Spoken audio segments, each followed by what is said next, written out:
was horrible. The uncertainty, it was really, now what? The one thing I remember was all these signs on the doors saying, see you March 29th, see you March 29th, we'll be back March 29th. And I said, we're not coming back March 29th. When it kind of hit home for me was when the phone started ringing, and it wasn't for business, it was for canceling everything. And that's when I was like, okay, something is on the horizon here and a little bit more than what we anticipated. And then it was uncertainty, confusion, and it was really something then that hit home. It was a very surreal moment to let you know this is much bigger. There's going to be some changes, there's going to be some adaptation, there's going to be some, kind of evolving in order to survive. We decided to shift the way we do our business and then begin to search for business other places that maybe we didn't rely on in the past. So we definitely had to change the way we were doing our day-to-day, let alone the daily operations of a hotel, the cleaning, the regiments. Who was gonna work the desk? Me, who hasn't worked the front desk since, 1994 maybe, something like that. We were completely at a standstill. So we really came together as a family and as a community, and really needed to figure out how we were gonna sustain the business and support each other. And we really came together and launched something that was a huge success for our business and other businesses. Our market was shut down, our wholesale distribution was kind of on a hold. We all kind of came together and brainstormed and said, what are we going to do next to support each other, support our family? And we launched aedirect.shop, which is an e-commerce site where you can buy local products and then get delivered the next day. Seeing everyone be here making the products while the whole world was shut down, that was such a great community feeling. That inspired not only myself, but also my colleagues to say, okay, well, we're not going to give up. We're going to keep these doors open, however much we can.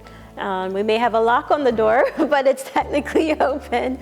There were 4 of us. It was the general manager, the assistant general manager, the chief engineer, and myself. The chief engineer was our housekeeping person. I felt guilty that I was still here, and the people that make us what we are weren't here. Everybody was helping each other out. You need this, you need that. And the community really did a great job supporting us. Chester County as a whole, you could see that community atmosphere in terms of reaching out, saying, what do you guys need? This community, unbelievable, unbelievable. I really expected more businesses to not make it.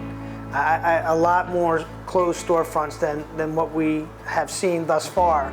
And I attribute that a lot to this community rallying around these businesses like nothing I've ever seen. So for the community, they're awesome.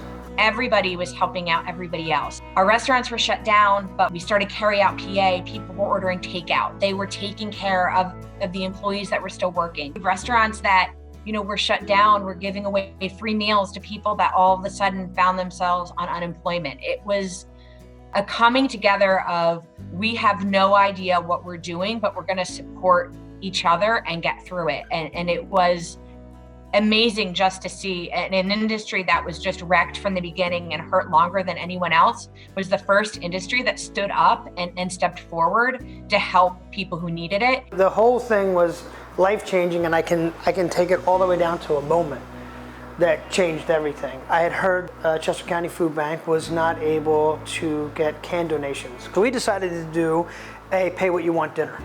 So we did family style dinners for 4. In exchange, we just asked you for a check, any amount. The check was made out to the food bank, and 100% of your money went to the cause. Completely caught off guard, we shut down Westchester. The cars were all the way past the Westchester Police Department and all the way around the corner. It was so bad, we could not get the food out fast enough. People were waiting in line for over 2 hours. It was so bad the Westchester Police came to shut us down because we were shutting down the town. And I said, shutting down what? Nobody's open. And once they found out what we were doing, the police officer started helping, handing out the food. It just gives you hope. We've said this all along. I mean, this industry will survive and they will be there for you. And it just showed, no matter what, people will come together and they'll rally around us. It's amazing to look and see what we've gone through over this last year, the changes that we've all had to adapt to, but in a way it's kind of grown us. It's a struggle for me to say that I'm a hero. I'm doing what I know. But one thing that's clear, I'm not in this by myself. I think everyone really deserves this. The community deserves this as a whole. I mean, we all came together and did what we needed to do to make it work. Everything is possible.